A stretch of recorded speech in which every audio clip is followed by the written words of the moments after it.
Hello everyone, I'm Pixie Labrador, I'm Erin Lee. and together we are Lily on the River. So we have our own songs that we have on Spotify, like individually as Pixie Labrador and Erin Lee. We also made like a song together In my discography. in Pixie's discography featuring Erin Lee. That is "You Are." That was released early 2020. Only until like around a year later, we decided to finally form like a duo that is Lily on the River. And it's very interesting because we individually have our own styles. If you kind of go onto Lily on the River's page and like read our artist bio, it specifically states there that even though we have individual styles, which we'll talk about in a bit, we still manage to like have a system where we can kind of merge all our ideas together so that we have this creation, which is Lily on the River. I personally lean towards ballady type things, and songs that are like heavily lyrical, emotional. And since they're ballads, they kind of have a narrative to them. They tell a story, and they're more like slow and calm. I like beat heavy songs. I also like rap. I like 21 Pilots. I like Brockhampton, All Time Low, Panic at the Disco, Fall Out Boy. That kind of genre, you know. She's more rock. I lean more towards pop and like acoustic. But of stuff. course, we also have like artists that we both like. Yeah. Even though we like different styles, so we also like Dodie Clark, Sarah Bareilles. We like musical songs, stuff like that. Apart from the styles and artists that we like that are different, even in making music, this difference reflects in our own individual artist pages. Because if you listen to our Spotify's of the songs there's already like a very big difference actually. I like my drum beats. I like my upbeat stuff. When you listen to Pixie songs, they're slow and sad and mellow. You can easily tell which song belongs to who. Yeah, so easily. Even in the things we can do as artists, like guitar or instruments and stuff like that, I lean towards keys and drums. Pixie I do more guitar. and Pixie also does. Oh, and orchestral There we go. elements. So yes, I love my strings. I love my cello. Yeah. For Lily on the River, it's kind of like we merge these things that we can do individually. Yeah.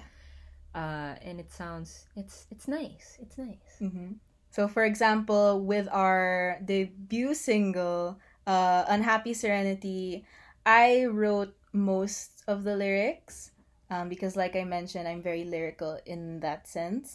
And Erin, on the other hand, she likes to experiment a lot and like diversify in terms of her chord progressions, which is something that I don't usually experiment on.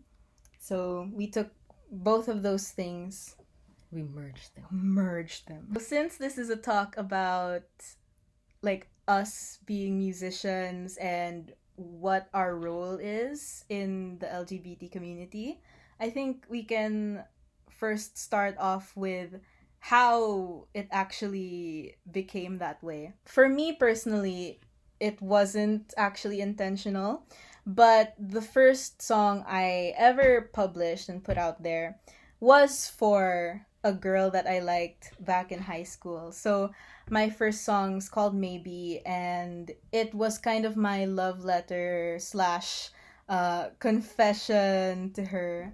And so I put that out there. And this is kind of like a coming out story, if you want to think about it that way, because during that time, I didn't really tell anyone about how I was feeling. And then, bigla na lang, it received a really overwhelming positive response.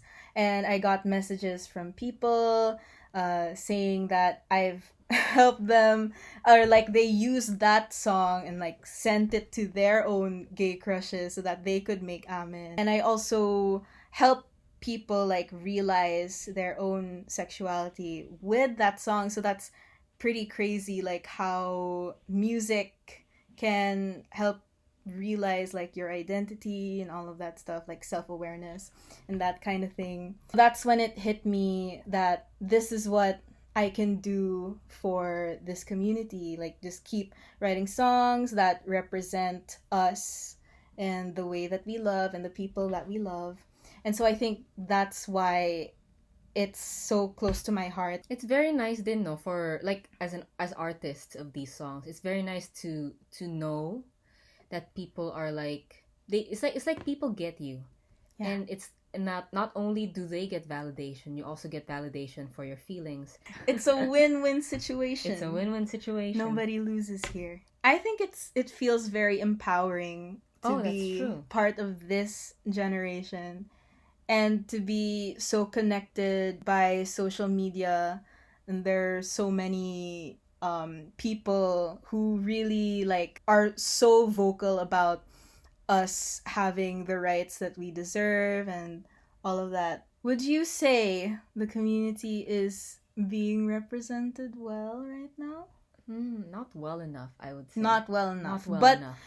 There is progress. I feel like every year we're making progress. There are like little milestones, although they're still baby steps. It's but very like slow, but the tiniest amount of progress. It's like everyone goes crazy for it. There is a level of representation, but there's still a lot more that needs to be done. There's a lot of work to do.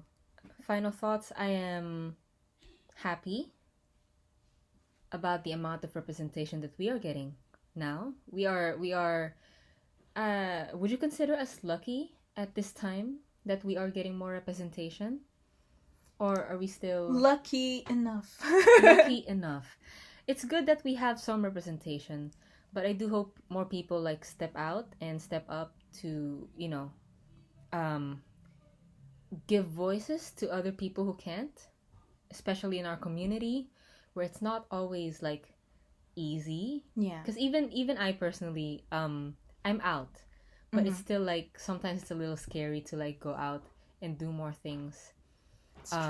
Yeah, because there are people who are really like they're not good people out there. To add to the topic of how well is our community being represented right now, I wanna like circle back to, or not circle back, but I just thought of a tweet that I saw about the haunting of Bly Manor, which is have you heard of that? Oh, wait. Kind of, yeah. Yeah, it's a horror series on Netflix, and the two protagonists are girls, and it's a women loving women film or series. I haven't seen it, but that's what I'm like getting. And this tweet said that artists should make more LGBT content, because like imagine all the lesbians who just hate horror films, but now that Haunting of Bly Manor is out, it's like whatever gay content they can get, they just go for it. They ingest it, even if it's horror. So that's how big of an impact you as an artist would have if you made that's true. Content for our community. And that is all I have to say. That is also all I have to say. We have a few things to plug. Like we said, we have our own individual artist pages on Spotify and iTunes and all the streaming platforms. So you can find me at Pixie Labrador, and she is Erin Lee. I am on Twitter, Facebook, Instagram, everywhere at Fairy Fun Fui. You can follow me on Twitter, Instagram at the Nairable. We'll put text so it's not, because it's a weird word. And if you want to follow our indie folk duo project, Lily on the River, we are on Spotify, YouTube, everywhere, all the same socials at Lily on the River. So that's all from us. Thank you all for listening, and bye-bye. Bye.